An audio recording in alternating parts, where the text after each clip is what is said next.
நம்ம தலைவர் super star Rajinikanth அவர்களை அவருடைய ரசிகர்கள் எல்லாருமே எப்போதும் கடவுளாக தான் பார்க்குறாங்க. அதுலேயும் ஒரு ரசிகர் ஒரு படி மேலே போய் தலைவருக்கு கோயிலே கட்டியிருக்காங்க. மதுரை திருமங்கலத்தில் இந்த கோவில் அமைஞ்சிருக்கு. அது பற்றி சமீபத்தில் நிறைய செய்தி சேனல்களில் செய்திகள்லாம் வெளியாச்சு, நீங்கள் பார்த்துருப்பீங்க.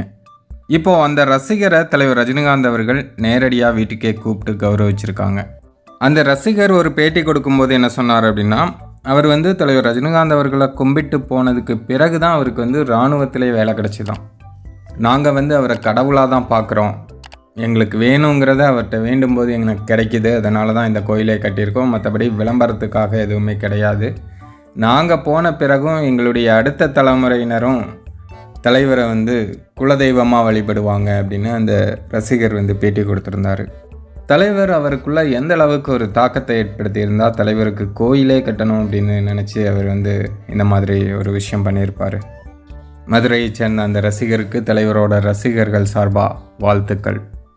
திருமங்கலத்தில் உள்ள அருள்மிகு ஸ்ரீ ரஜினி கோயிலுக்கு வந்தோம். இங்கே பார்க்கும்போது நம்ம பெரிய ஒரு ஆலயத்துக்குள்ளே வந்த மாதிரி இருக்குது.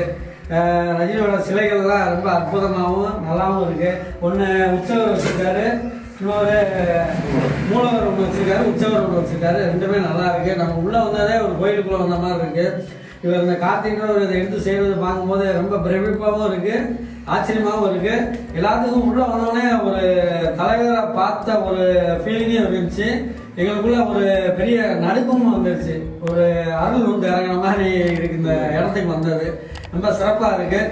இதை பண்ணி அவங்க குடும்பத்தோடு அவங்க செய்கிறது மிகப்பெரிய பாக்கியம். அவருக்கும் பாக்கியம், நம்ம தலைவருக்கும் இந்த கோயில் இருக்கிறது மிகப்பெரிய நல்ல ஒரு புகழை கொடுத்துக்கிட்டு இருக்கு. அவர் இவ்வளோ புகழோடு இருக்கிறனால தான் எங்களெல்லாம் இந்த மாதிரி அரவணைச்சு போகிறனால தான் நாங்களும் நல்லா இருக்கோம் அப்படின்றத இந்த இடத்துக்கு வந்ததுலேருந்து நான் சொல்கிறத ரொம்ப பெருமைப்பட்டுக்கிறேன். ரொம்ப நன்றி, வணக்கம்.